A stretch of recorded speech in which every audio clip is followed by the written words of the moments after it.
Tes.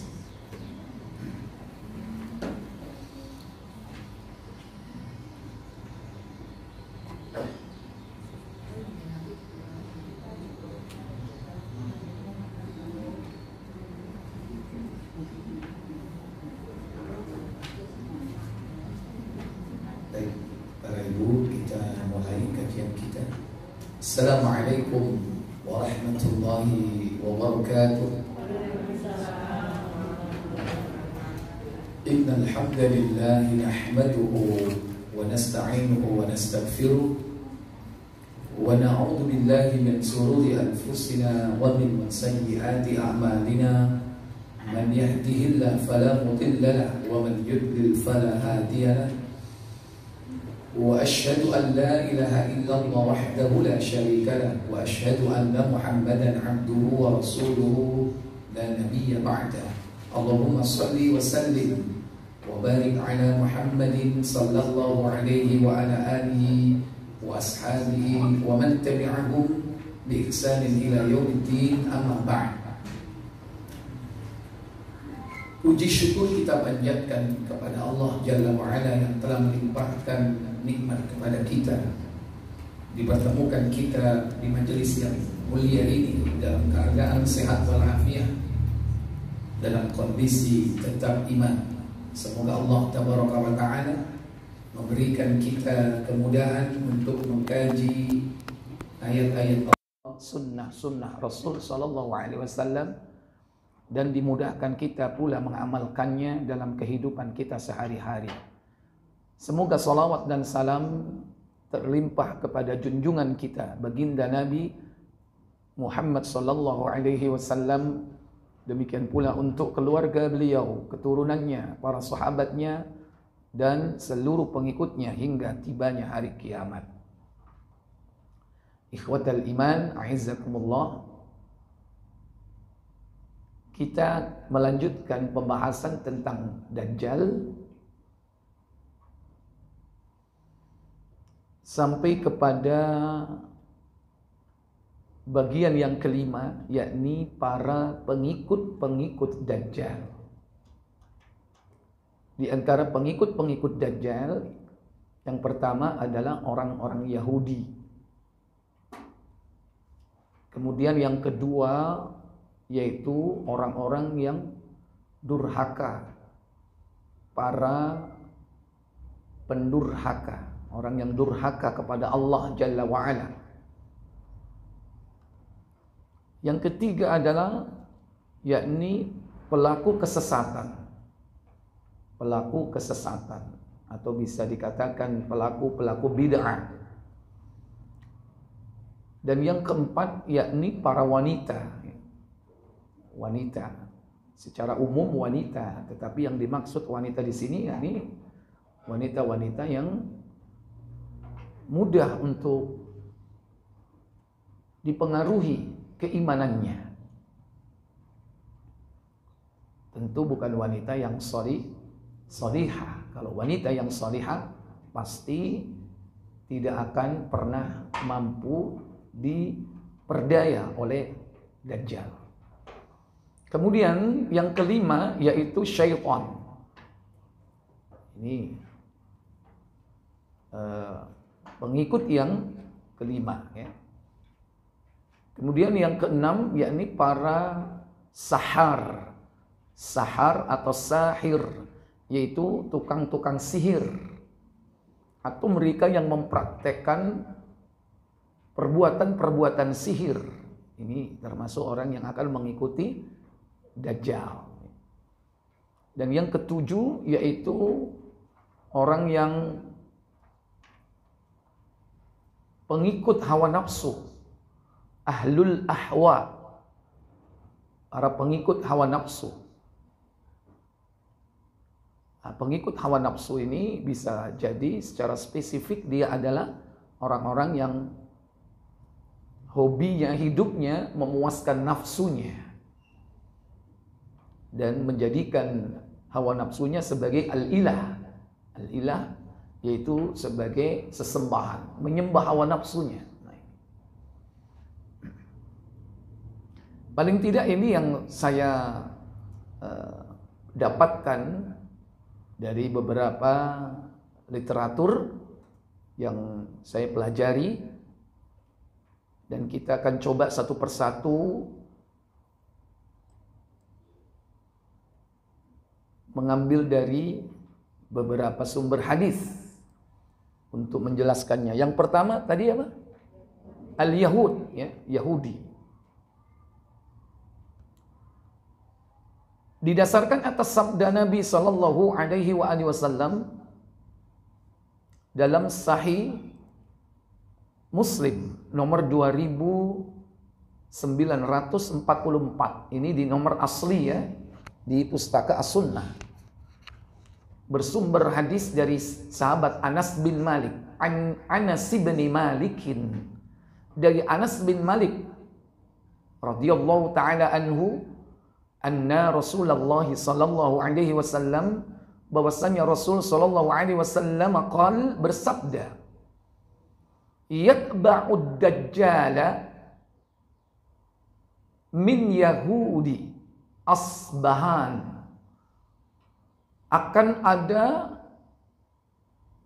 orang-orang Yahudi Asfahan yang mengikuti Dajjal, atau akan ada pengikut Dajjal dari kalangan Yahudi Asbahan.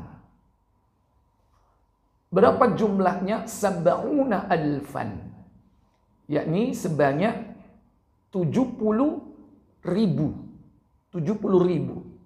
pengikut Dajjal. Alaihim at-tayalisah, mereka mengenakan jubah-jubah kebesaran. 70.000 mungkin barangkali kalau sekarang jumlah yang sedikit ya, dibandingkan dengan banyaknya pasukan perang yang dimiliki masing-masing negara. Tapi 70.000 ini bisa menjadi banyak jumlahnya, mungkin karena pada saat itu banyak orang-orang yang sudah mati karena peperangan sebelumnya. Karena sebelum itu mungkin terjadi peperangan, atau mungkin wallahu a'lam, yaitu terjadi bencana. Karena ingat, sebelum Dajjal ini muncul, ada tanda yang pertama, yaitu kemarin apa? Dukhon. Dukhon ini juga mengakibatkan banyak orang mati. Sehingga 70.000 bisa jadi jumlah yang banyak ketika itu. Karena ketika dukhon itu terjadi, banyak yang sudah mati karena sebab bencana besar itu. Dan bencana besar dukhon itu meliputi seluruh bumi. Bukan hanya di tempat tertentu saja, tapi menyelimuti bumi dukhon itu ya. Sehingga banyak orang-orang yang mati ketika itu. Dan 70.000 ini sebetulnya adalah pasukan khusus. Dalam riwayat yang lain, mereka itu dibekali dengan pedang yang tajam. Itu menandakan bahwa saat itu bukan menggunakan senjata peralatan modern. Sudah tidak ada lagi. Alutsista modern sudah tidak ada lagi. Karena pasukan yang mendukung Dajjal itu nanti membawa pedang. Bukan berapa? Kok F? M16 ya? M16 atau itu punya bintang 7 atau bukan ya? Bukan ya, nomor 16 tuh. Senjata bener ya? Ah, itu. Jadi seperti AK berapa Pak? AK berapa? 47. AK-47 ya? Udah nggak ada lagi. Senjata-senjata FN ya, udah nggak berlaku ketika itu. Termasuk senjata modern seperti basoka, senapan mesin. Ketika itu sudah tidak dibicarakan lagi. Sudah tidak ada ceritanya. Wallahu a'lam bagaimana Allah caranya memusnahkannya. Mungkin pada fase dukhon itu diselesaikan semuanya. Sehingga manusia akan kembali kepada masa alutsista konvensional, persenjataan zaman dulu, pedang, tombak, panah, ya. Makanya Nabi tetap memerintahkan kita ini belajar apa? Memanah. Walaupun sekarang diterjemahkan memanah itu adalah apa? Menembak, silakan. Tapi bisa jadi menembak itu akan musnah. Karena tembak itu butuh apa? Butuh peluru. Dan peluru itu membutuhkan apa? Pabrik, ya kan? Nah, kalau pabriknya hancur, selesai kan? Tapi kalau panah, dimanapun kita bisa membuat panah. Dari tanaman-tanaman yang ada, dari pohon-pohon yang ada bisa buat panah. Dari ranting, dari batang, ya. Karena semua itu mesti ada. Coba bayangkan, di zaman Nabi Ismail saja. Beliau, Nabi Ismail itu hidup di negeri yang gersang. Yaitu di Bakkah ketika itu. Yang sekarang terkenal dengan Mekah. Nggak ada tanaman. Tapi beliau berburu pakai apa? Pakai panah. Kerjanya atau ma'isyahnya Nabiullah Ismail itu berburu. Memakai panah. Nah kita nggak tahu dari mana itu alat panahnya. Wallahu a'lam. Yang jelas kan dari tumbuhan yang ada di muka bumi ini. Entah mengambil dari mana. Padahal di negeri itu, di Bakkah itu, atau di Jazirah Arab jarang sekali terdapat yakni tanam-tanaman. Tapi tetap saja masih bisa diusahakan walaupun jarang. Nah, nanti seperti itu. Orang bisa menggunakan senjata dengan apa yang ada di alam ini. Karena ini peperangan suci. Perang melawan Dajjal itu perang suci. Karena nanti setelah Dajjal muncul, musuh yang akan dihadapi adalah Yahudi yang dipimpin oleh Dajjal, kaum muslimin dipimpin oleh siapa? Al-Mahdi dan Nabiullah Isa. Nah, Nabiullah Isa nanti kita akan bahas pada pertemuan selanjutnya, insya Allah, setelah pembahasan Dajjal. Jadi mereka menggunakan jubah-jubah kebesaran. Ini. Cuman di sini yang perlu dipahami bahwa Yahudi yang dimaksud di sini, yakni Yahudi kategorinya adalah ideologinya. Yahudi sebagai ideologi. Karena bisa jadi Yahudi yang pada zaman dulu itu adalah mereka keturunan Bani Israel. Keturunan dari Nabi Yakub yang menyimpang. Bani Israel yang menyimpang dari ajaran Taurat itu disebut Yahudi. Nah sekarang Yahudi bukan hanya keturunan Bani Israel. Bisa jadi orang-orang bukan keturunan Nabi Yakub yang menyimpang, tapi orang-orang yang mungkin masih ada keturunan dari orang-orang Yahudi.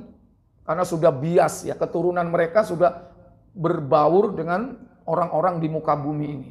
Atau bahkan sama sekali mereka bukan orang yang punya garis keturunan dari Yahudi. Bisa jadi orang Jawa ya, tapi ideologinya apa? Yahudi bisa jadi. Yahudi Jawa berarti. Ya. Nek ono Yahudi Jawa, ya ono Yahudi Madura, ya tergantung sukunya, tapi ideologinya Yahudi. Nah, bagaimana karakteristik orang Yahudi? Ideologi mereka sudah dijelentrehkan secara menyeluruh, secara apa?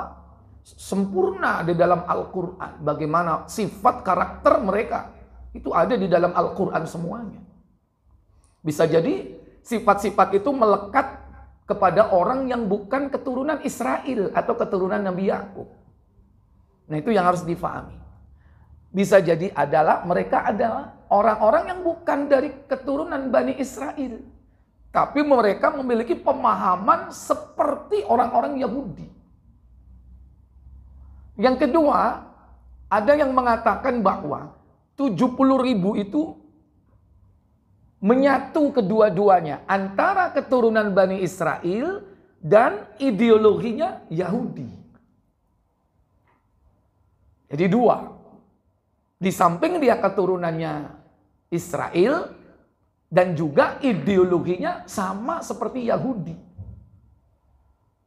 Berarti mereka ini masih mempertahankan sifat dan karakternya yang sejak dulu di zaman Nabi Musa sampai sekarang mungkin masih ada terpelihara walaupun sedikit. Nah, nanti itulah yang akan menjadi pendukung Dajjal. Ya, baik. Yang kedua, pendurhaka. Di dalam sebuah riwayat hadis Ibnu Majah di nomor 144, yakni orang-orang yang durhaka, di mana mereka menyelisihi hukum-hukum Allah. Mereka adalah orang-orang yang mengenal Islam, bahkan mereka membaca Al-Quran. Akan tetapi Al-Quran itu hanya melewati lisannya, tidak sampai masuk ke dalam hati saja. Al-Quran hanya dibaca dengan lisannya, tapi tidak merasuk ke dalam jiwanya. Sehingga Al-Quran itu hanya sebatas bacaan, tetapi tidak menjadi karakter, tidak menjadi mindset hidupnya, tidak menjadi akhlak perilaku sehari-harinya. Jadi bahkan mungkin Al-Quran hanya dianggap sebagai mantra-mantra. Mungkin kalau dia pengen selamat baru baca Quran. Mungkin barangkali untuk mengusir apa? Syaitan baru baca Quran, ya kan? Tapi Al-Quran tidak pernah menjadi pedoman hidup. Berarti Al-Quran itu tidak masuk ke dalam jiwanya. Nah, orang-orang seperti itulah termasuk yang akan mengikuti Dajjal. Itu di zaman Nabi sudah muncul kelompok seperti itu. Mereka membaca Al-Quran, tetapi mereka nggak memahami Al-Quran.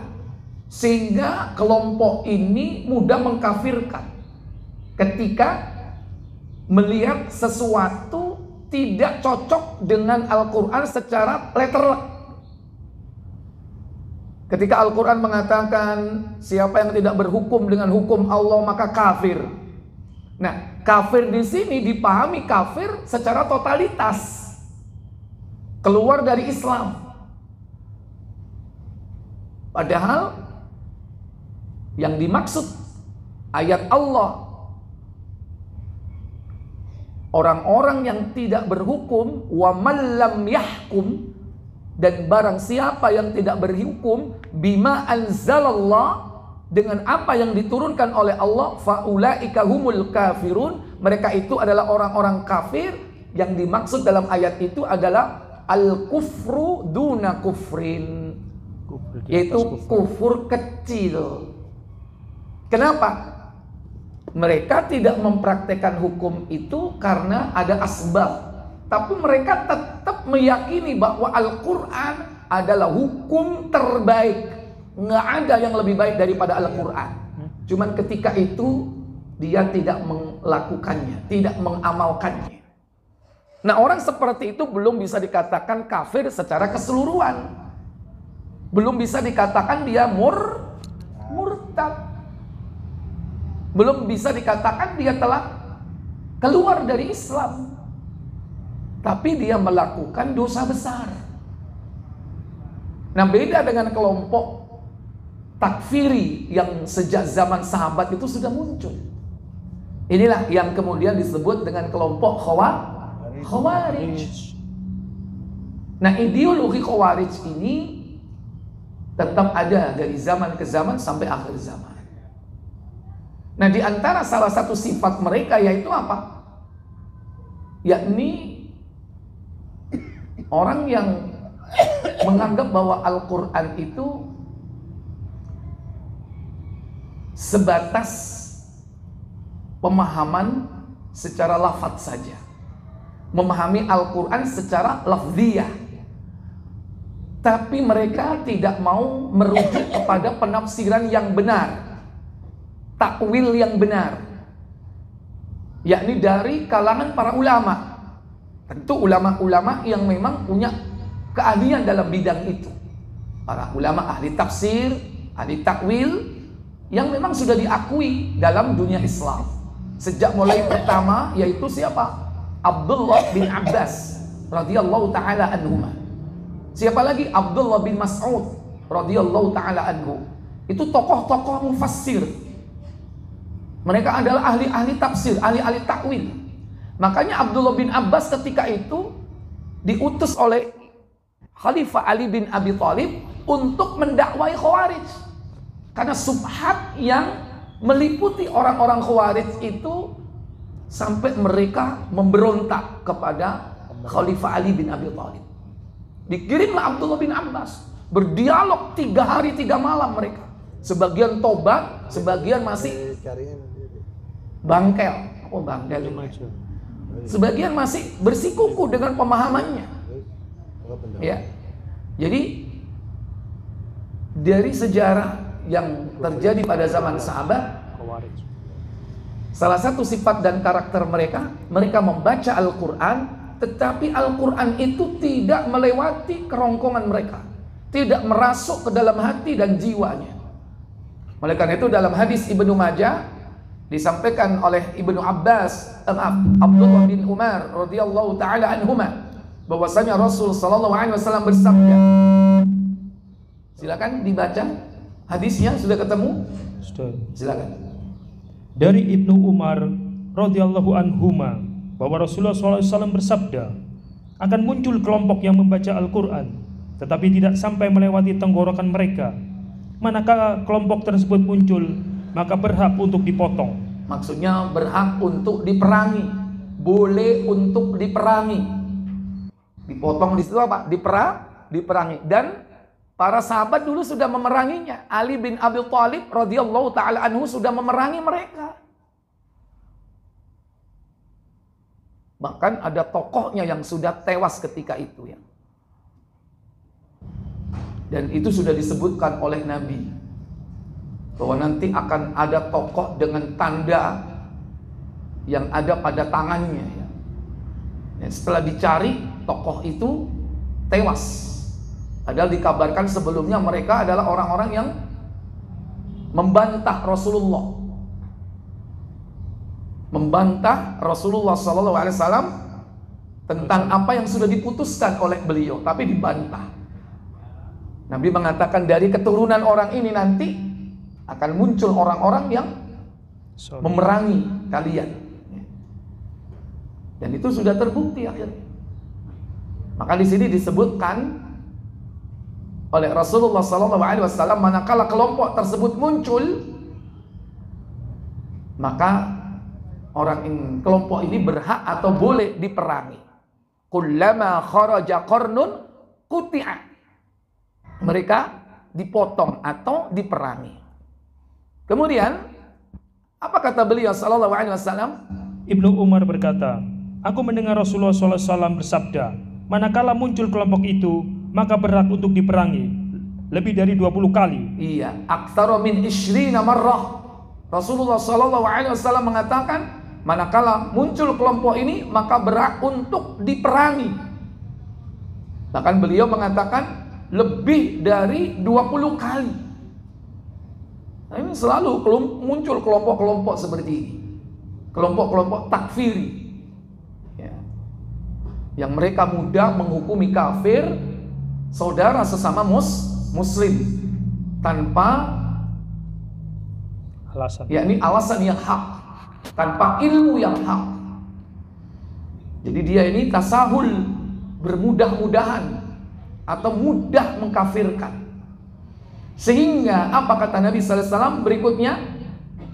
Sehingga muncullah Dajjal di tengah-tengah penipuan mereka. Hatta yakhruja fi iradihim ad-dajjalu. Hingga muncullah Dajjal di tengah-tengah penipuan mereka. Artinya nanti sampai munculnya Dajjal, mereka ini masih eksis. Dan mereka ada kekuatan untuk menghidupkan pemahamannya ini Dan mereka bergabung dengan siapa? Dengan Dajjal. Jadi jangan dianggap bahwa orang-orang Islam nggak ada yang, orang-orang yang mengaku Islam nggak ada yang tidak bergabung dengan Dajjal. Ternyata ada. Jangan dianggap nggak ada. Cuman di sini adalah pemahamannya yang menyimpang. Karena penyimpangan pemahaman inilah Dajjal akan memperdaya mereka. Kemudian berikutnya yang ketiga. Siapa mereka? Pelaku bid'ah. Hadis yang diriwayatkan dari sahabat Hudzaifah bahwa Rasulullah SAW pernah bersabda, hadis yang terdapat di dalam kitab Aunul Ma'bud jilid ke-12. Likulli ummatin majusun. Pada setiap umatku terdapat orang majusi atau memiliki pemahaman majusi. Ada. Tahu majusi? Ya, Majusi itu dulu terkenal dengan orang yang menyembah api. Orang yang menyembah api. Dan mereka tidak percaya kepada takdir. Nggak percaya. Ini salah satu di antara pemahaman yang ada pada mereka. Di samping perbuatannya syirik, menyembah api, dan pemahaman mereka ini nggak percaya sama sekali dengan takdir. Itulah orang majusi. Likulli ummati majusun. Pada setiap umat itu ada kelompok majusi. Majusi di sini lebih merupakan ideologi. Wa majusun hadhihi ummah, wa majusu hadhil ummati, dan majusinya umat ini alladzi yaquluna, mereka adalah orang-orang yang mengatakan la qadara man mata minhum fala tashhadu janazatahu. Mereka mengatakan bahwa takdir itu tidak ada. Maka siapa yang mengetahui di antara mereka yang mati, fala tashhadu janazatahu, maka janganlah kalian menengok atau melihat jenazahnya. Kalau melihat jenazahnya aja nggak boleh, apalagi apa Bu? Mengantar, memandikan, apalagi menyolati, nggak boleh, karena dianggap sudah apa? Sebetulnya dianggap sudah kafir. Waman marido minhum, dan siapa yang sakit di antara mereka, fala ta'uduhum, maka jangan kau jenguk. Kalau ada yang sakit di kalangan mereka, jangan kau jenguk.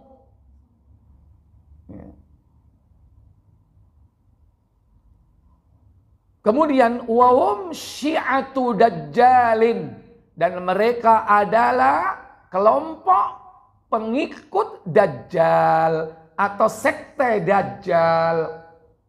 Di sini disebutkan apa? Syi'atu dajjalin. Mereka adalah para pengikut Dajjal. Wa haqqa 'ala Allahi ayyalhaqahum bid-dajjal. Allah pasti akan mempertemukan mereka dengan Dajjal. Artinya sebelum Dajjal itu muncul, mereka sudah membangun pemahamannya. Sekalipun Dajjal belum muncul, mereka sudah berazam pengen ketemu.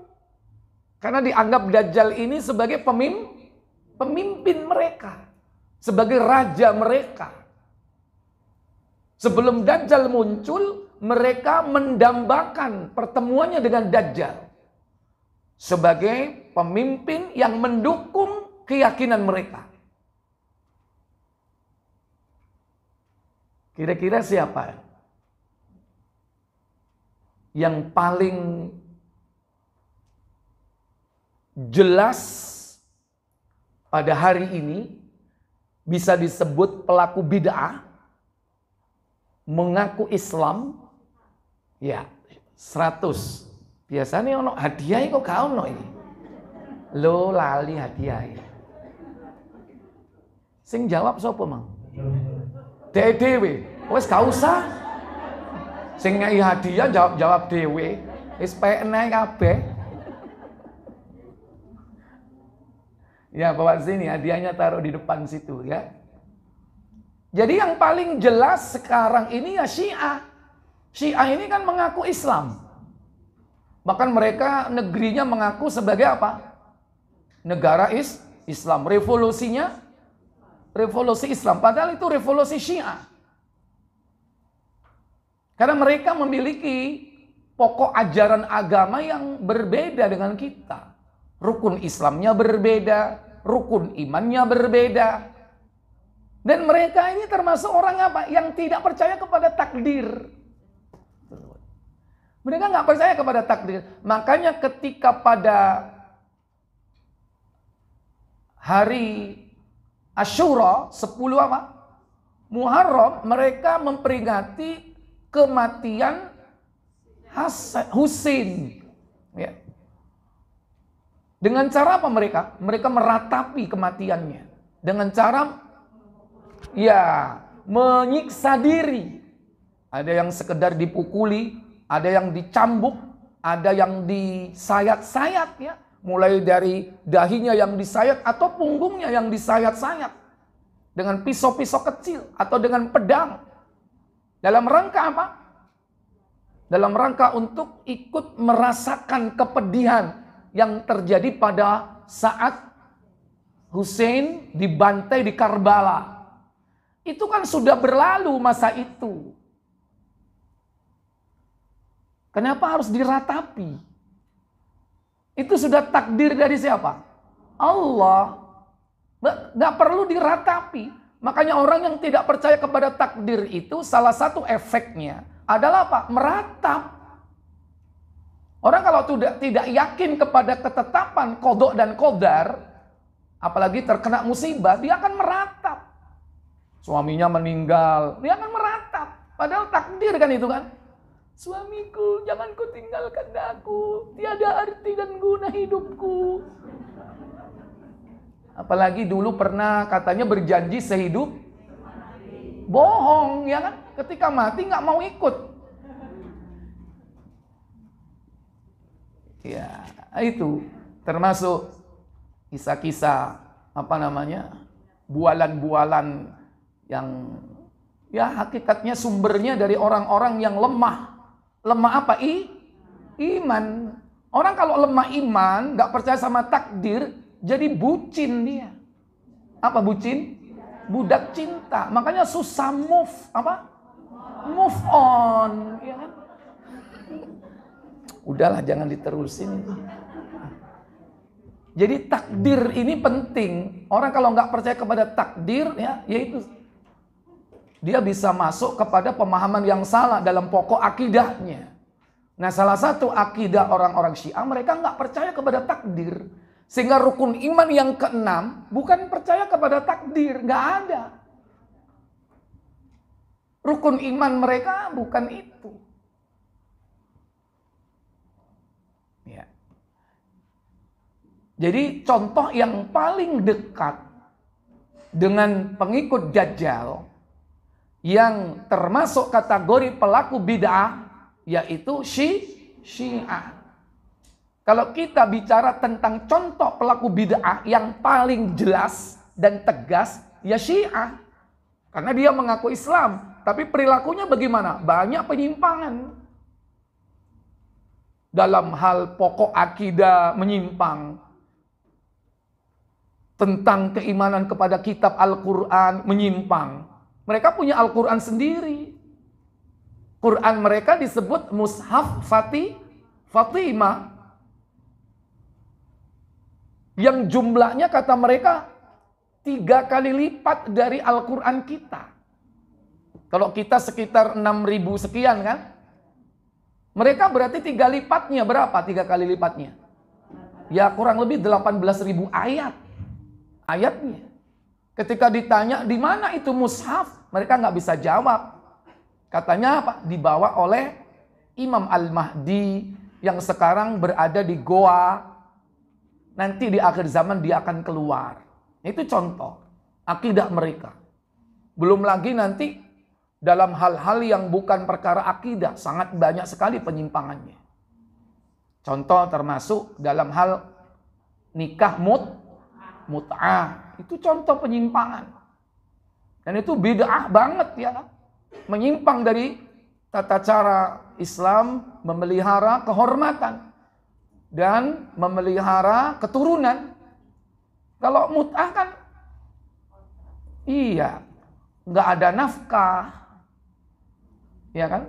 Nggak ada cerai, nggak ada cerai karena apa? Nikahnya itu akadnya itu dengan tenggat waktu yang sudah ditetapkan. Kalau sudah jatuh deadline-nya selesai, nggak ada istilah kamu ku cerai, nggak ada. Makanya yang menikahkan siapa? Si perempuan itu. Perempuannya akad dengan laki. Aku nikahkan diriku dengan kamu selama suamiku pergi. Kalau nanti sudah pulang, selesai. Itu akadnya. Dengan mas kawin, Android 20. Cuman begitu. Bisa jadi. Itu yang lagi digandrungi oleh lelaki. Makanya banyak orang mengikuti Syiah. Karena apa? Kalau tidak karena sahwat, karena subhat. Kalau subhat itu karena diceritai dengan cerita-cerita yang bohong, cerita-cerita dusta tentang kekejaman Umar bin Khattab kepada Fatimah, tentang ya ini kejahatan yang dilakukan oleh Abu Bakar dan Umar bin Khattab. Ini cerita-cerita subhat. Makanya banyak yang masuk Syiah, terutama Rafidhah, Isna Asyariyah, Imamiyah, itu karena itu. Karena subhat. Nah, di samping subhat, karena apa? Karena syahwat, enak. Karena mereka punya hadis. Siapa yang kawin mut'ah sekali, derajatnya sama seperti Husain. Nikah mut'ah 2 kali, derajatnya seperti Hasan. Nikah mut'ah 3 kali, derajatnya seperti Ali bin Abi Thalib. Nikah mut'ah 4 kali, derajatnya seperti Nabi Muhammad. Itu hadis-hadis mereka seperti itu. Karena itu agama mereka. Justru mereka menggalakkan nikah mut'ah. Padahal hakikatnya itu adalah perzinaan yang dilegalkan. Nah itu contoh yang paling jelas pelaku bid'ah yang nanti pasti akan mengikuti Dajjal. Sebagaimana hadis ini. Ya. Wahum syi'atu Dajjal. Mereka adalah para pengikut Dajjal, sekte Dajjal. Wa haqqa 'ala Allahi ay yulhiqahum bid-Dajjal. Allah pasti akan mempertemukan mereka dengan Dajjal. Baik. Berikutnya adalah para wanita. Sebagaimana yang terdapat dalam Musnad Imam Ahmad di nomor 5352. Ani bin Umar radhiyallahu taala anhuma anna Rasulullah sallallahu alaihi wasallam qaal, bahwasanya Rasul sallallahu alaihi wasallam bersabda, yanzilu dajjalu fi hadis sabakhah bimarraqanah. Dajjal akan tinggal di tanah berair di daerah Marqanah. Bimarraqanah. Ternyata Marqanah itu ada hadisnya. Kemarin gua bilang Marqanah itu diplesetin dari corona jadi Marqanah. Bimarraqanah.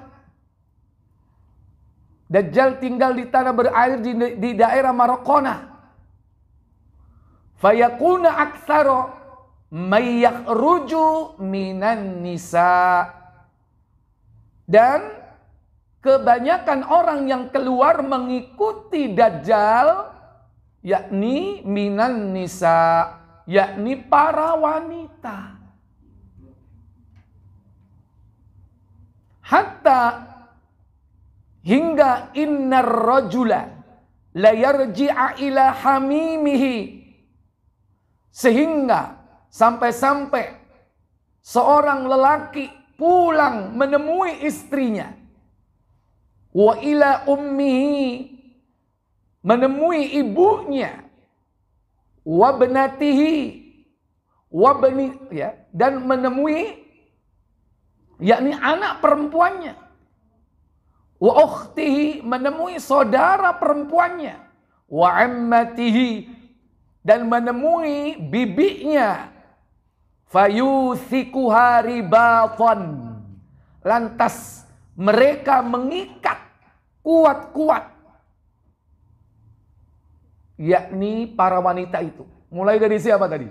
Istrinya, anak perempuannya, ibunya, bibinya, saudara perempuannya, didatangi oleh laki-laki di antara mahramnya, diikat kuat-kuat. Mukhafatan antakhruja ilai, karena dikhawatirkan, takut kalau mereka akan datang kepada Dajjal. Karena ingat, Dajjal itu artinya apa, Bu? Kedustaan. Jadi Dajjal itu gampang membuat tipuan. Kan dikabarkan bahwa Dajjal itu akan membuat seperti sungai yang mengalir bagikan surga, api yang bergejolak bagikan neraka. Padahal itu tipuan.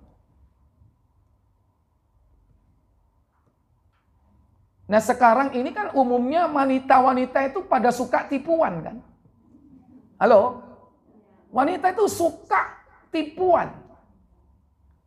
Sehingga dia sendiri menipu orang lain. Yang pendek pakai high heel supaya kelihatan. Tipuan atau tidak itu? Tipuan. Iya kan? Yang hitam dipoles jadi tipuan atau tidak itu?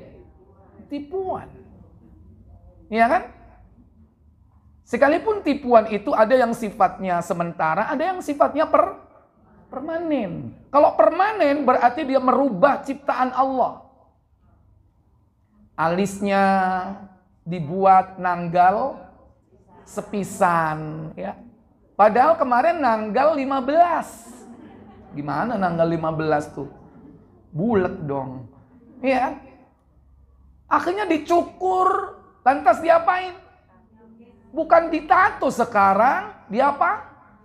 Disulam, dirajut, nanti akan dibordir, bilang bisa ya. Jadi ya nanti ya akan ada teknologi bordir alis nanti, ya sesuai dengan keinginan. Itu contoh, padahal itu tipuan atau tidak? Tipuan. Banyak lelaki itu kecewa, ya. Karena menikahi wanita cantik, begitu punya anak, bingung. Ini anaknya siapa gitu. Ibunya cantik, anaknya kok begini. Padahal ibunya matanya belok, ini anaknya matanya sipit. Ternyata asalnya memang ibunya matanya sipit. Matanya jadi belok karena dia operasi bedah plastik. Sehingga matanya belok, hidungnya mancung, bibirnya, dagunya bak lebah. Bergantung, iya kan? Ternyata anaknya yang lahir asli karena memang cetakan aslinya seperti itu. Tipuan atau tidak itu? Tipuan. Jadi yang gampang menipu dan gampang ditipu siapa? Wanita. Makanya Dajjal itu menawarkan berbagai macam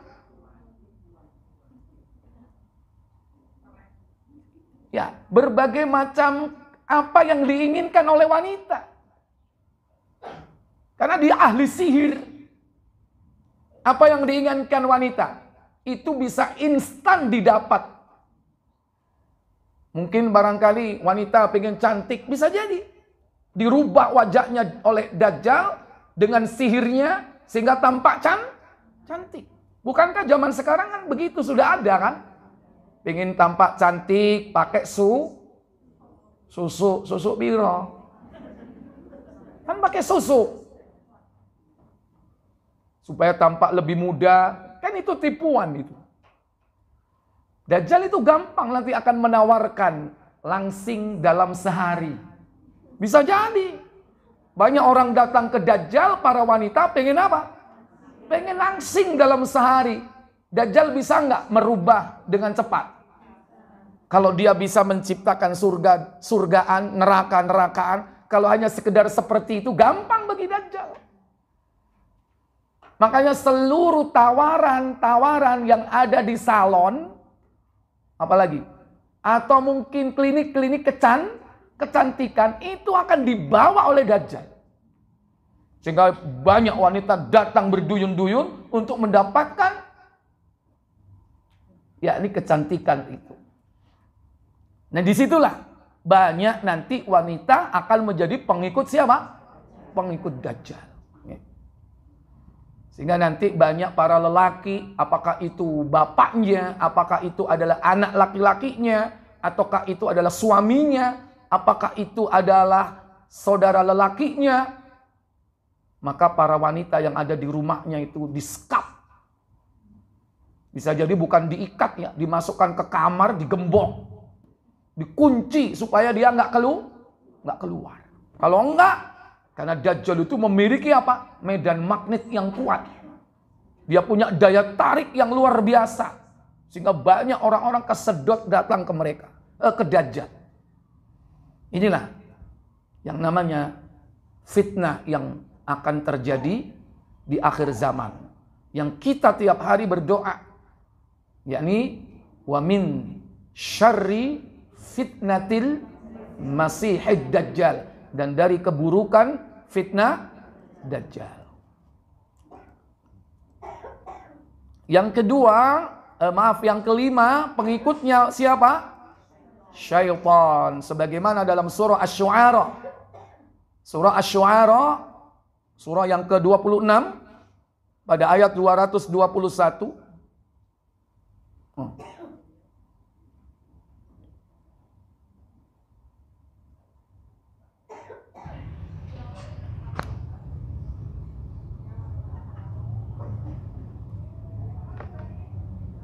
Dicek bener nggak?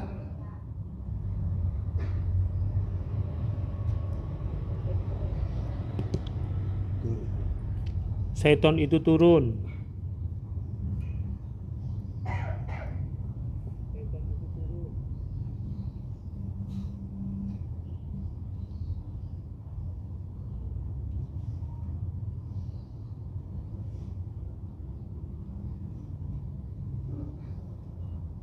Benar? 221? Ya. Hal unabbi'ukum ala man tanazzalu syaitan. Tanazzalu ala kulli affakin asim. Yulaqawna as-sam'a wa aktsaruhum kadhibun. Apa kata Allah? Apakah akan aku beritakan kepadamu kepada siapakah setan-setan itu turun? Mereka turun kepada tiap-tiap pendusta lagi yang banyak dosa. Mereka menghadapkan pendengaran kepada setan itu, dan kebanyakan mereka adalah orang-orang pendusta. Iya. Di sini ada dua sisi yang perlu dijelaskan. Yang pertama yaitu syaitan, yang kedua pendusta.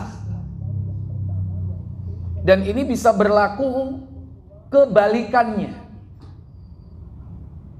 Pendusta bisa turun kepada syaitan, atau syaitan bisa turun kepada pendusta. Bisa berlaku kebalikannya. Kalau ayat ini, yakni syaitan turun kepada para pendusta. Yang dimaksud syaitan di sini siapa? yakni syaitan dari kalangan jin. Kata Allah, hal unabbi'ukum, apakah akan aku beritahukan kepada kalian, alaman tanazzalu syaitanu, yakni kepada siapa para syaitan itu turun. Yang dimaksud syaitan di sini asyaitan minal jinni, syaitan dari kalangan jin, berarti makhluk selain dari manusia. Nah, makhluk selain dari manusia yang kemungkinan dia itu bisa menjadi syaitan, yaitu siapa? Jin. Sekalipun jin ini bisa jadi dia muslim, bisa jadi dia beriman. Karena jin itu ada yang beriman, ada yang kafir, ada yang muslim, ada yang tidak muslim. Ada jin Yahudi, ada jin Nasrani, ada jin Hindu, Buddha. Mereka menganut agama-agama seperti manusia hari ini. Jadi jin itu sama dengan manusia, cuman beda dimensi. Sama dalam hal apa? Dalam beban taklif. Perintah beribadah. Karena Allah katakan, wa ma khalaqtul jinna wal insa illa liya'budun, dan tidaklah aku ciptakan jin dan manusia melainkan agar mereka beribadah, mentauhidkan Allah. Makanya nanti ada jin yang mukmin, ada jin yang kafir. Yang mukmin akan masuk surga, dan yang kafir sama seperti manusia, dia bisa masuk neraka. Maka di surga nanti itu ada surga untuk orang-orang mukmin, ada surga untuk orang-orang untuk jin dari kalangan jin yang mukmin. Manusia yang mukmin dan jin yang mukmin. Tapi sama seperti kita di dunia, tidak saling menampak. Tidak saling menampak. Kalau sekarang jin bisa lihat kita, kita tidak bisa melihat jin. Tapi kalau di surga nanti, surga jin, mereka tidak bisa melihat surganya manusia. Surganya manusia nggak ada urusan dengan surganya siapa? Jin. Surganya jin. Nafsi-nafsi, dewe.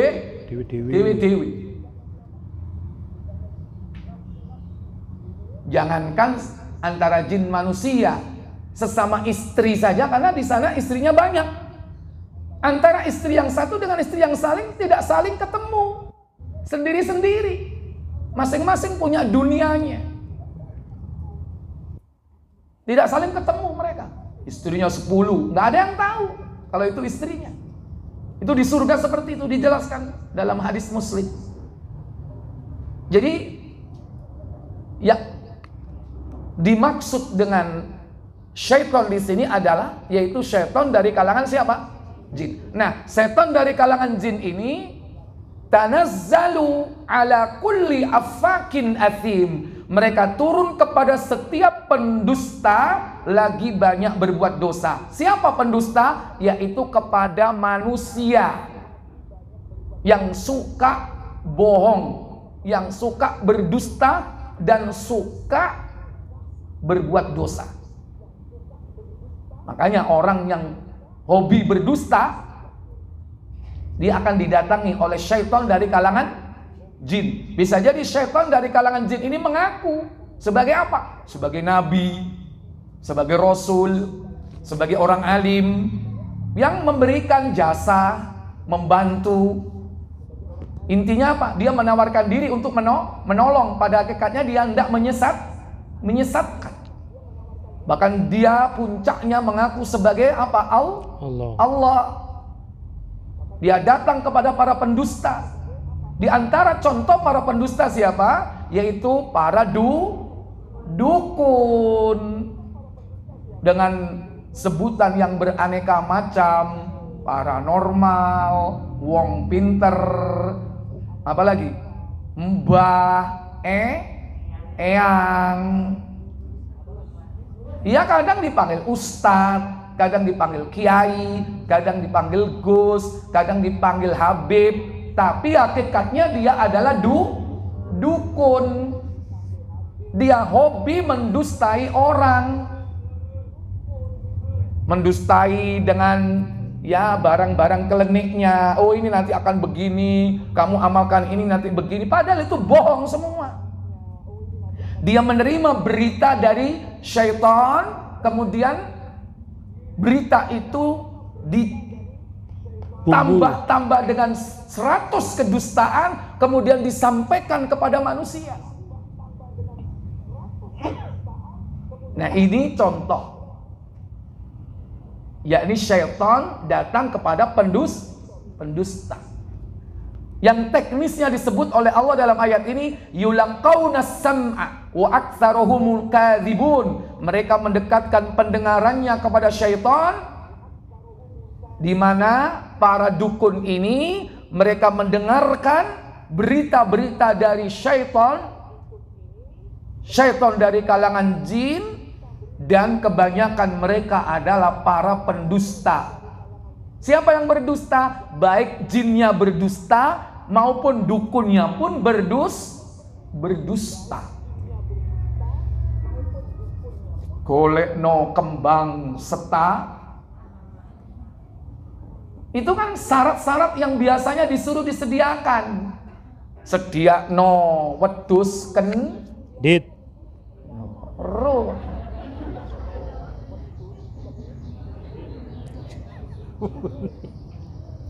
Golekno ayam kan itu syarat-syarat kan dari mereka kan. Padahal semua itu bohong dah. Bohong semua. Dia dapat bisikan dari jin, suruh menyediakan syarat-syarat. Syarat-syarat itu disampaikan kepada orang yang berobat. Dan manusianya percaya nggak? Dikibulin, dibohongin.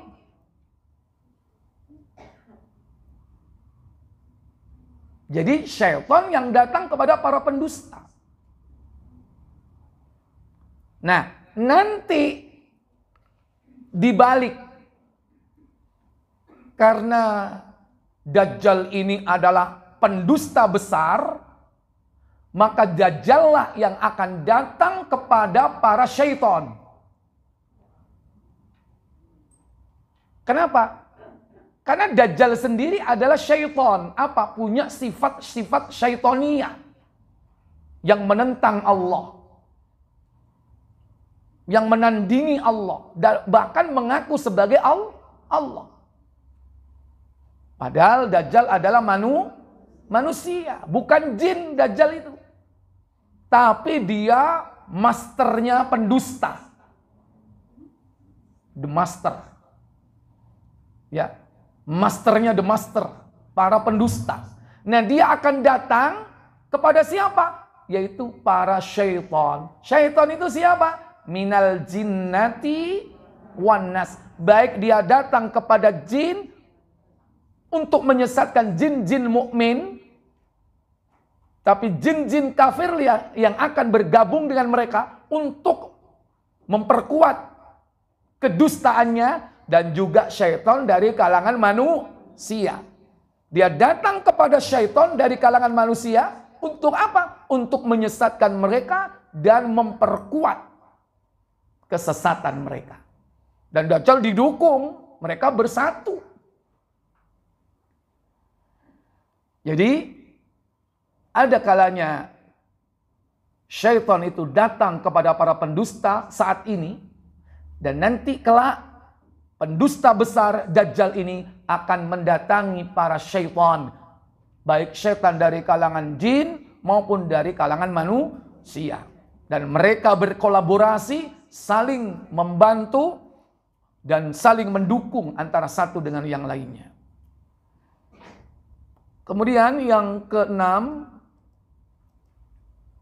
tukang sihir. Tukang sihir ini ya jelas ya. Dia pasti akan datang kepada tukang sihir si Dajjal ini. Kenapa? Karena Dajjal sendiri adalah masternya si sihir. Masih ingat hadis di dalam Sahih Muslim Coba dibuka KBT. Ini belum sempat ditulis di sini, masih kosong. KBT nomor 2478.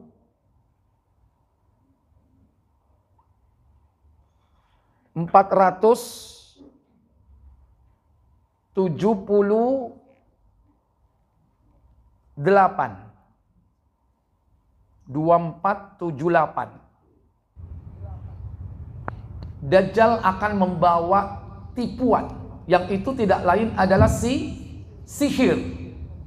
Dia menyihir mata manusia yang indah padahal hakikatnya buruk. Yang buruk tampak indah, tapi yang hak tampak batil. Silakan. Dari Hudzaifah radhiyallahu an ia berkata, Rasulullah SAW bersabda, Apa sabda beliau? aku lebih tahu tentang Dajjal daripada Dajjal itu sendiri. Dia mempunyai 2 sungai yang mengalir. Yang satu kelihatan oleh mata, mengalirkan air putih bersih. Nah, kelihatan oleh apa? Mata. Oleh mata. Jadi kelihatan di mata aja mengalir, bersih, jernih. Orang kalau ngelihat seperti itu suka nggak? Suka. Suka banget. Nang Malang si ono nggak kayak ngono itu? Ada, Ustaz. Aduh, air yang bersih mengalir ya dari atas gunung, bersih, nggak ada kotoran. Ada nggak seperti itu?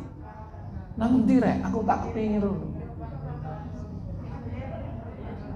Wendek maneh. Wingi wis dilarang. Ya. Ya, jadi orang itu pengen gambaran seperti itu menjadi bagian dari hidupnya. Makanya surga itu selalu digambarkan dengan apa? Air mengalir. Jannatun tajri min tahtihal anhar. Taman yang mengalir di bawahnya apa? Sungai-sungai. Sungai-sungai. Itu gambaran keindahan yang Al-Quran sendiri menggambarkan tentang imajinasi surga itu apa yang diingini oleh manusia, yaitu air yang mengalir jernih. Apalagi air di situ kan bukan hanya air jernih. Di surga ada air apa? Ada madu, ada susu, ada homer. Oh, jeruk. Kaono. Air jeruk. Kalau dikasih minuman jus ada namanya asir. Nanti di sana mau minta asir apa boleh. Ya, tapi bukan sungai jus jeruk, nggak ada dalilnya. Ya, kalau sungai jus nggak ada. Yang ada cuma itu yang digambarkan dalam Al-Quran dan Sunnah. Nah, Dajjal itu membawa tipuan seperti itu. Air mengalir jernih. Orang pasti pengen mendekat. Padahal itu tipuan. Yang batil tampak indah. Sebaliknya, lanjut. Sedang yang satu lagi kelihatan bagaikan api bergejolak yang sedang mengalir. Yang satunya apa? Lautan api yang bergejolak apinya. Orang takut nggak? Ngeri nggak melihat itu? Tapi Nabi SAW justru memerintahkan datang kepada yang kelihatan seperti api. Berarti itu sihir atau tidak? Sihir Dajjal itu. Nah, ikuti tips dari Nabi. Apa kata beliau? Siapa yang menemukannya, hendaklah dia didatanginya sungai yang kelihatan seperti api menyala. Lalu seperti apa? Enggak kedengaran. Seperti api menyala.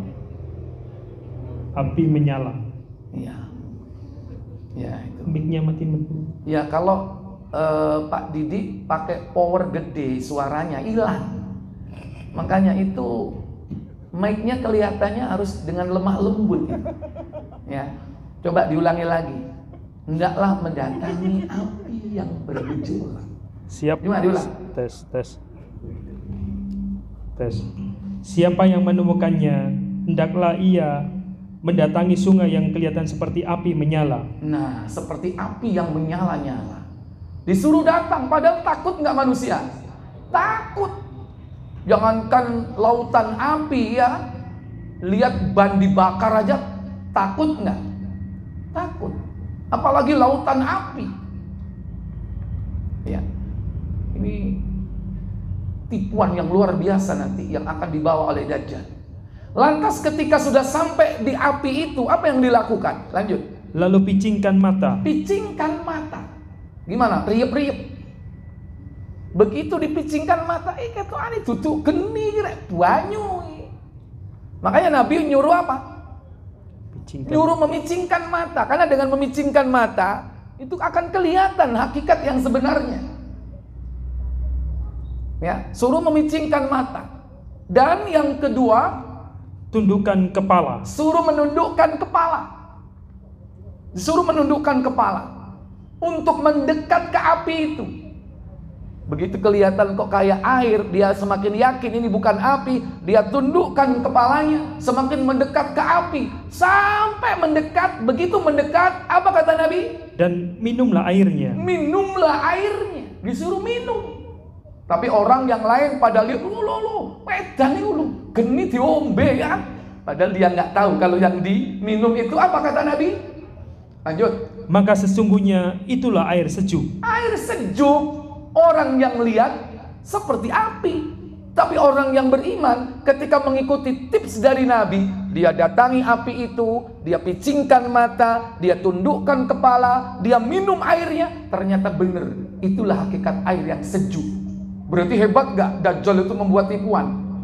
Halo? Belum ada tukang sihir hari ini yang bisa membuat tipuan seperti Dajjal. Belum ada. Makanya Dajjal itu luar biasa nanti. Sihirnya sudah tingkat apa? Sudah tingkat tinggi. Makanya dia berani mengaku dirinya sebagai apa? Tuhan. Sebagai Tuhan. Yang dia mengklaim, saya membawa surga, saya membawa neraka. Siapa yang mengikutiku akan kumasukkan ke dalam surgaku. Siapa yang menolak ajakanku akan kusiksa di nerakaku. Ini propaganda Dajjal seperti itu. Sehingga banyak orang yang berduyun-duyun mendatangi Dajjal menjadi pengikut. Begitu dia mengklaim, begitu dia ikrar mengikuti Dajjal, maka akan dimasukkan ke surganya Dajjal, yang ternyata adalah neraka Allah. Maka beruntunglah orang yang dibunuh Dajjal. Beruntunglah orang yang dibunuh Dajjal. Berarti apa? Berarti dia sukses menjadi musuhnya Dajjal. Tapi kita jangan coba-coba loh ya. Dajjal keluar pengen dibunuh. Wah, aku kepengen mati rek dipateni Dajjal, aku tak moro. Jangan sekali-kali kita datang sok kuat iman kita. Karena orang yang mendatangi Dajjal pasti dia akan terpengaruh. Karena subhat yang ditebarkan luar biasa kuatnya, sehingga orang bisa berubah. Dan orang banyak mengira bahwa Dajjal adalah orang beriman, orang mukmin, orang yang bertakwa. Makanya kalau dengar Dajjal keluar, jangan sekali-kali pengen pengen roh aku rek opo sih dapure Dajjal ini. Oh, jangan. Bablas anginnya nanti. Pasti jadi pengikut. Jangan coba-coba pengen lihat, nggak boleh. Karena nanti sudah nggak ada sosmed udah nggak ada, sehingga kita bisa lihat dari video call, nggak bisa dari WA kan, dari viral kemana-mana, sudah nggak ada viral nanti. Makanya orang untuk pengen tahu Dajjal itu harus datang, harus harus offline, datang ketemu darat, nggak bisa online, karena sudah tidak ada internet nanti, habis sudah teknologi. Ketika Dajjal keluar, sehingga nggak bisa lihat dari jauh, mau nggak mau harus apa? Hadir di depannya. Dan kalau sudah hadir di depannya, hati-hati. Lawong yang tidak niat datang aja dia didatangi, itu aja bisa kena. Dan memang perintah Nabi apa? Kalau dengar Dajjal keluar, kita diperintah apa? Sembunyi, masuk ke dalam bumi. Gimana masuk ke dalam bumi? Itu koyo orang-orang, bukan. Maksudnya kalau punya bunker, tahu bunker? Nah, bunker ya, ruang bawah tanah yang itu aman, yang sudah dibangun, masuk ke sana. Atau tempat-tempat yang lain lah. Silakan. Mau lari kemanapun, yang penting sembunyi. Jangan sekali-kali pengen datang ketemu. Karena dia membawa sihir yang luar biasa. Makanya nanti tukang-tukang sihir, mereka akan berjibaku mendukung programnya Dajjal. Wah, mereka akan jadi pasukannya. Dulu aja Fir'aun aja didukung oleh para tukang sihir kok, apalagi Dajjal. Ya. Sudah hadis selesai Pak Didi? Belum. Selesai nggak hadisnya? Belum. Nah, silakan lanjutkan. Dajjal matanya tertutup oleh selapis daging tebal. Antara kedua matanya terdapat tulisan kafir yang dapat dibaca oleh setiap orang mukmin, baik yang tahu tulis baca ataupun tidak. Karena yang membacanya adalah apa? Imannya. Imannya. Ya. Berikutnya adalah para pemuas nafsu.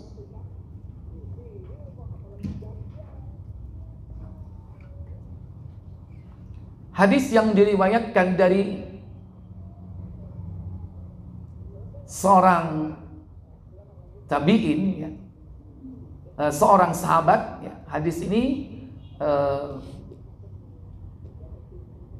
merupakan asar sahabat, ya, dari Ubaid bin Umar Al-Laitsi, bersumber dari Nuaim dalam kitabnya Al-Fitan, bahwasanya Ubaid bin Umar Al-Laitsi dia berkata, yakhruju dajjalu, Dajjal akan keluar, fayatba'uhu nasun, dan banyak manusia mengikutinya. Mereka berkata, nahnu nashhadu annahu kafirun, kami bersaksi bahwa Dajjal itu kafir. Wa innama natba'uhu linakula an ta'amih. Tetapi kami mengikuti Dajjal hanyalah sekedar untuk ikut makan. Yakni mengikuti makan bersama para pengikut-pengikutnya. Wa nar'a minasyajari, dan demikian pula kami mengembalakan ternak kami di tempat para pengikut Dajjal mengembalakan ternaknya. Berarti dia ini mengikuti Dajjal karena iming-iming apa? Dunia. Karena ikut makan, karena ikut kerja. Maka orang-orang yang memperturutkan hawa nafsu, orang-orang yang mengutamakan kehidupan dunia, pasti dia akan menjadi pengikut siapa? Pengikut Dajjal. Di sini disebutkan apa? Makan dan mengembalakan. Mengembalakan berarti apa? Kerja. Jadi alasannya apa? Cari kerja. Alasan kedua apa? Nyari makan.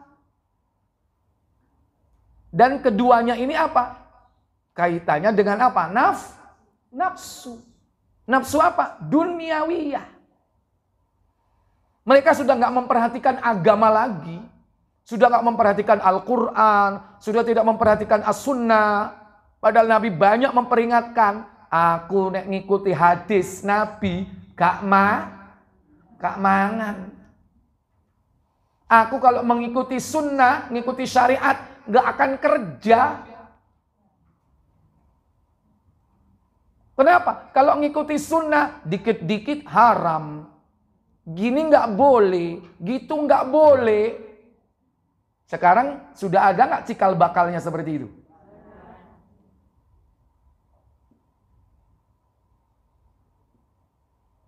Aku kalau berjilbab gak akan bisa kerja. Sementara keahlianku adalah apa? Marketing. Sementara saya jadi SPG. SPG apa kira-kira? Jangan rokok lah, udah jelas kalau itu. Mobil, ya kan? SPG mobil. Kalau nggak gini gua nggak dapat kerja. Sementara katanya kita harus berjilbab. Kalau saya jadi SPG mobil pakai jilbab, nggak ada yang datang. Ya. Kecuali yang kutawarkan bukan mobil, unta. Pakai jilbab ya kan. Cocok kali ya. Tapi kalau mobil ada nggak SPG-nya berjilbab? Halo? Nggak ada. Hah? Ada. Ya paling nggak jilbabnya syar'i apa gaul? Nah itu sudah. Minimal itu sudah. Kalau sudah gaul itu gimana kalau udah gaul?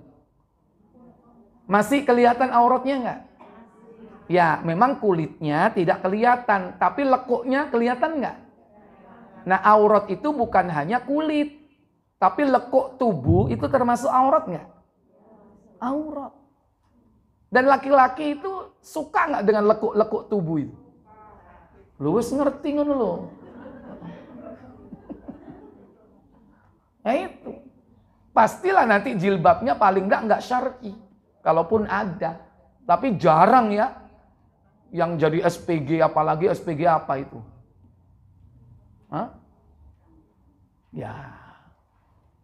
Banyak yang justru membuka aurat. Jadi misalnya itu. Tantangannya apa? Kerja. Kalau saya harus tetap syar'i, saya nggak dapat kerja. Ini tantangannya. Nah ketika Dajjal itu keluar, sama seperti itu. Banyak orang itu nanti takut mati kelaparan, supaya dia tetap bisa eksis, punya bahan makanan, dia mengikuti Dajjal. Kenapa? Supaya bisa makan. Karena Dajjal nanti akan membawa gunung roti. Maksudnya gunung roti itu apa? Memiliki logistik yang banyak. Logistik yang mungkin barangkali nggak akan habis dimakan. Bahasa hiperbolnya kan begitu kan. Nggak habis dimakan 7. Saking banyaknya logistiknya. Digambarkan dalam hadis itu apa? Dia membawa gunung roti. Roti itu apa? Makanan. Gunung itu apa? Besar maksudnya. Artinya logistiknya luar biasa. Sehingga banyak orang nanti ketika Dajjal itu keluar, ketika manusia tidak mau mengikutinya, mereka mati kelaparan. Karena dia takut mati, karena orientasi hidupnya dunia, lebih mending dia hidup di dunia daripada bertemu dengan Allah dalam keadaan membawa iman. Akhirnya dia mengikuti Dajjal. Ini nanti yang akan terjadi. Dan itu semua adalah orang yang memperturutkan nafsu. Sebagaimana Allah berfirman dalam surah An-Nazi'at.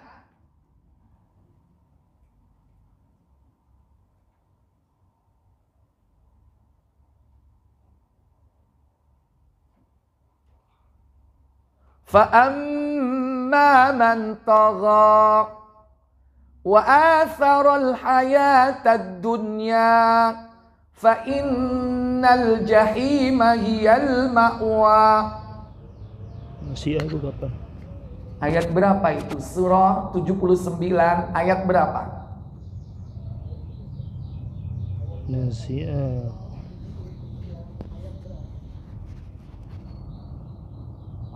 Surah 79.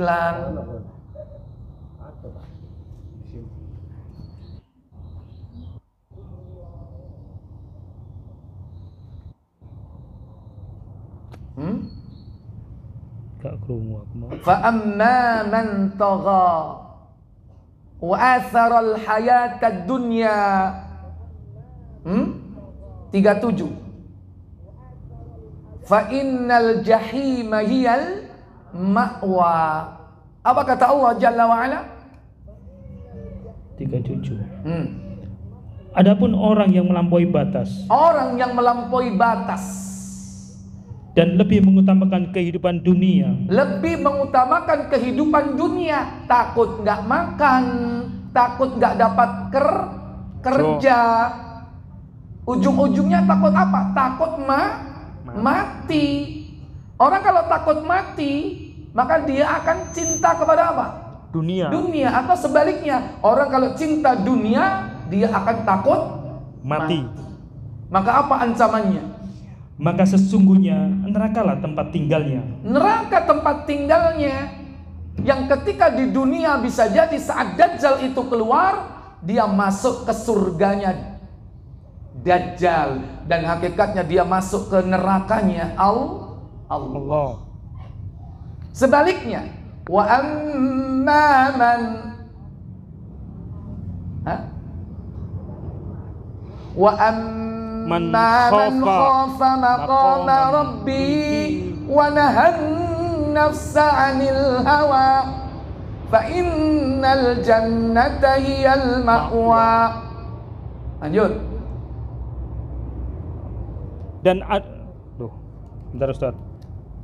Dan adapun orang-orang yang takut kepada kebesaran Robnya, takut kepada kebesaran Allah, bukan takut kepada Dajjal, bukan takut kelaparan, bukan takut nggak punya kerjaan, bukan takut mati, tapi dia takut kepada Allah Jalla wa'ala. Kalau dia mati dalam kondisi kafir mengikuti Dajjal,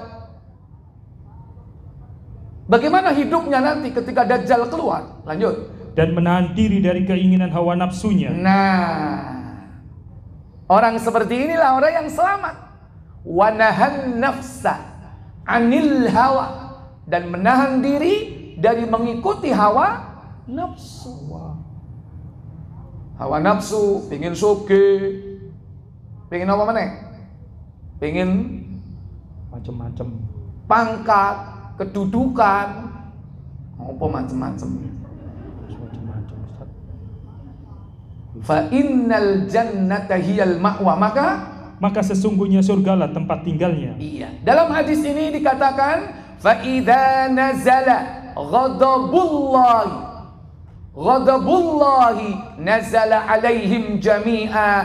Ketika kemurkaan Allah datang, maka kemurkaan Allah itu menimpa mereka semua. Jadi orang yang hanya ikut-ikutan tadi, walaupun dia mengakui bahwa Dajjal itu kafir, tapi menengo, ojo rame-rame, awak dewi iki melok mangan. Jangan rame-rame, kita hanya ikut makan aja, diem. Saya yakin Dajjal itu kafir. Tapi kalau nggak gini kita akan mati kelaparan, diem. Ketika Allah mengazab mereka, mereka semua dimusnahkan oleh Allah Jalla wa'ala. Dia akan tergolongkan menjadi para pengikut siapa? Pengikut Dajjal. Kemudian berikutnya sifat dan bentuk fitnah yang ditimbulkan oleh Dajjal. Pertama, dia mendatangi semua negeri. Kedua, mengaku sebagai nabi. Ketiga, menebar syubhat. Keempat, merusak negeri-negeri di muka bumi. Kelima, berapa lama fitnahnya itu terjadi? Tunggu tanggal mainnya. Termasuk ada pemuda nanti yang akan dibunuh oleh Dajjal. Dan pemuda ini akan dihidupkan kembali, dan setelah itu Dajjal tidak akan bisa membunuhnya. Setelah Dajjal tidak bisa membunuhnya lagi, maka seluruh kekuatan sihir Dajjal musnah. Sudah nggak bisa lagi, nggak sakti lagi si Dajjal. Itu akhir dari kisah Dajjal. Masih ada 6 poin ya yang akan kita bahas yang akan datang. Ini belum mari Dajjal ini. Ini sudah jam 11. Berarti masih lanjut nggak ini ya? Halo, nggak bosen bahas Dajjal terus sih? Karena ini kajiannya detail di sini Dajjal ya, bukan sekedar sekilas Dajjal ini. Karena kita harus paham betul, karena ini sesuatu yang bakal terjadi dan bisa jadi kita sudah nggak ada. Cuman dengan bekal ilmu ini kita bisa berpesan kepada anak cucu kita. Engko bakal ono motone CGP. Nah, itu menjadi ciri khasnya Dajjal itu. Yang sekarang orang itu dikaburkan. Kenapa? Simbol mata satu itu dimuliakan sekarang. Banyak ya simbol-simbol mata satu itu menjadi brand. Apa brand itu? Merek. Yang orang nanti akan terbiasa dengan brand itu.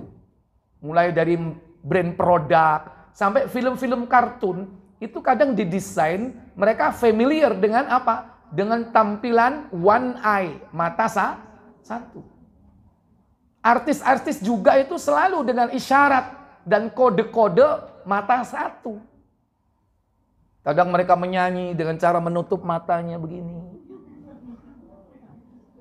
Ya. Enggak persis kayak gitu.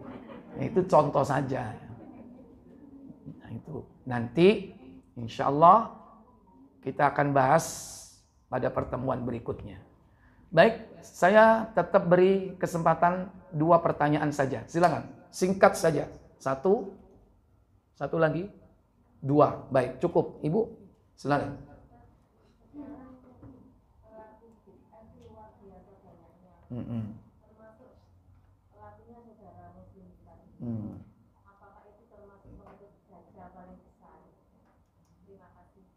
Ya, pelaku bid'ah sebagai pengikut Dajjal. Ya, artinya bahwa orang-orang yang menyimpang dari tuntunan sunnah, lawan dari sunnah apa? Bid'ah. Orang yang menyimpang dari tuntunan sunnah memiliki peluang besar untuk menjadi pengikut Dajjal. Cuman nanti tergantung tingkat bid'ahnya itu berbeda-beda. Ya. Nah, contoh tadi Syiah itu sudah sampai kepada tingkat stadium 4. Karena bid'ah itu ada 4 stadium. Dalam kitab bid'ah ya, itu ada 4. Pertama, bid'ah yang tertinggi, stadium tertinggi, yaitu al-bid'ah mukaffirah. Bid'ah yang sudah sampai kepada tingkat kekafiran. Keluar dari Islam. Berdoa. Berdoa itu ibadah nggak? Tapi ketika dia berdoa meminta kepada kuburan, kepada penghuni kubur yang sudah mati, ini bid'ah yang sudah sampai tingkat tinggi. Sudah syirik. Itulah yang namanya bid'ah mukaffirah. Sama seperti orang Syiah tadi itu. Kenapa? Sudah mencapai kepada tingkat kufur. Kenapa? Sudah menyimpang dari pokok-pokok ajaran agama. Dari usuluddin. Ya. Tentang Allah, tentang malaikat, tentang kitab, tentang takdir. Itu sudah menyimpang. Nah, yang kedua, bid'ah stadium 3. Apa itu? Bid'ah muharramah, bid'ah yang diharamkan, termasuk perbuatan dosa besar. Kategorinya dosa besar, tapi belum sampai kepada tingkat kufur atau keluar dari Islam.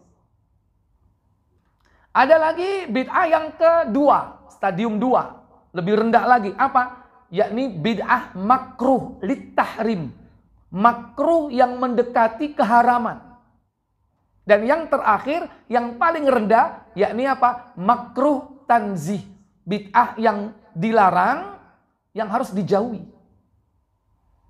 Itu yang ringan-ringan ya. Amalan-amalan yang tidak ada tuntunan. Contoh misalnya walaupun itu sederhana ya kan. Habis salam. Ya, kemudian apa? Salaman kanan kiri. Kan itu kan bid'ah, nggak ada tuntunan kan, itu paling rendah itu sudah. Karena nggak ada tuntunan. Karena apa? Setelah sholat itu, zikir. Nabi menganjurkan istighfar. Tapi kalau ibu melihat orang seperti itu, kalau dia nyalami, apa yang dilakukan? Tetap disalami, jangan ditolak. Yang penting bukan ibu yang mengawali. Ya kan? Jangan lantas, bid'ah. Enggak, jangan, ya kan? Makanya itu kan paling rendah, ya, harus dihindari karena nggak ada tuntunan gitu loh. Ya sudah kalau dia mau salaman ya, wes kadung ngelungno tangan, ya diraih tangannya disalami. Tapi itu kan jadi tradisi kan? Sementara itu nggak ada tuntunan kan? Nggak ada tuntunan. Kenapa? Maaf. Sunnahnya itu bersalaman ketika kapan? Ketika bertemu. Sunnahnya berjabatan tangan, menurut sunnah itu ketika bertemu. Maaf, lo mau lo wes kepethuk, yo wes salaman, salate jejer, salaman maneh. Salaman laupo iku lho yo. Ya kan pernah nggak seperti itu? Iya. Tadi udah ketemu, sudah berjabatan tangan. Karena salatnya bersama, kanan dan kiri. Padahal dia udah ketemu, sudah salaman. Lu kok salaman lagi? Salaman apa itu? Gitu loh. Berarti itu apa? Tradisi. Walaupun itu termasuk kategori bid'ah, tapi yang ringan. Makanya ada stadium-stadiumnya gitu loh. Nggak bisa disamakan. Kalau bid'ah itu sudah jelas kafir. Enggak. Ya. Ada lagi contoh melakukan puasa yang nggak ada tuntunan. Poso mute. Ada nggak? Poso weton. Ada tuntunan nggak dalam Islam? Nah, itu sudah tingkatan atasnya lagi. Kalau nggak makruh litahrim atau dia muharramah. Karena Nabi nggak pernah menuntunkan itu. Tapi belum sampai kepada tingkat apa? Kekufuran. Banyak nggak orang melakukan seperti itu? Puasa-puasa yang nggak ada tuntunan? Ada. Ya, nggak ada dalam Islam poso weton, nggak ada. Kalau memang mau puasa hari kelahiran, puasalah hari kelahiran Rasulullah. Hari apa? Senin. Dalam rangka cinta kepada siapa? Cinta kepada Rasulullah, cinta kepada Nabi. Puasa hari kelahiran, bukan tanggal kelahiran. Hari. Dan semua sepakat, hari kelahiran Nabi hari apa? Nggak ada perbedaan pendapat, hari Senin. Adapun tanggal kelahirannya, para ulama berbeda pendapat. Ada yang mengatakan tanggal 12, ada yang mengatakan tanggal sekian.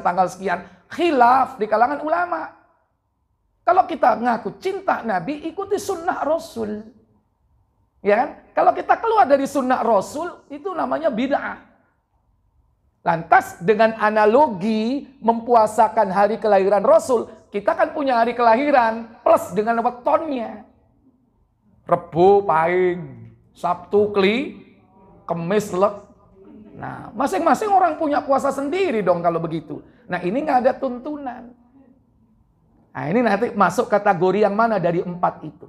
Ya, jadi begitu Bu ya, tidak bisa digebiah uyah, ada tingkatan-tingkatannya. Ya, mulai dari yang parah sampai yang paling ringan.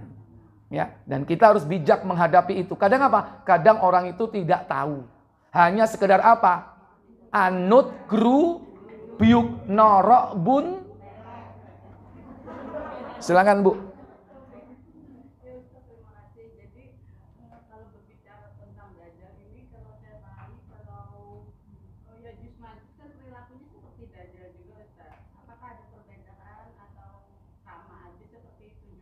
Iya, baik. Ya'juj Ma'juj dengan Dajjal beda, ya. Bagaimana Ya'juj Ma'juj? Nanti tunggu tanggal mainnya. Itu kan tanda keberapa itu? Itu tanda kelima, iya kan? Belum. Ini masih Dajjal. Nanti turunnya Nabi Isa. Kita bahas dulu turunnya Nabi Isa. Ya kan? Baru setelah Isa, baru Ya'juj Ma'juj. Mungkin yang keempat Ya'juj Ma'juj itu. Ya, nanti Bu. Kalau saya jelaskan sekarang nanti. Iya, sudahlah nanti ya. Jangan sepotong-sepotong ya kan. Yang jelas Ya'juj Ma'juj itu Bani Adam, keturunan sama seperti Dajjal. Dia adalah manusia, Bani Adam. Wallahu a'lam. Subhanakallahumma wa bihamdik asyhadu an la ilaha illa anta astaghfiruka wa atubu ilaik. Wassalamualaikum warahmatullahi wabarakatuh.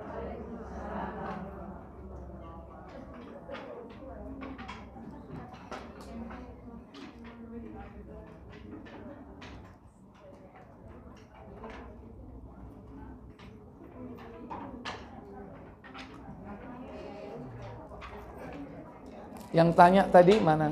Kasih hadiah. Yang tanya tadi Bu, ini Bu. Bu. Itu ya. Udah, berdua orang.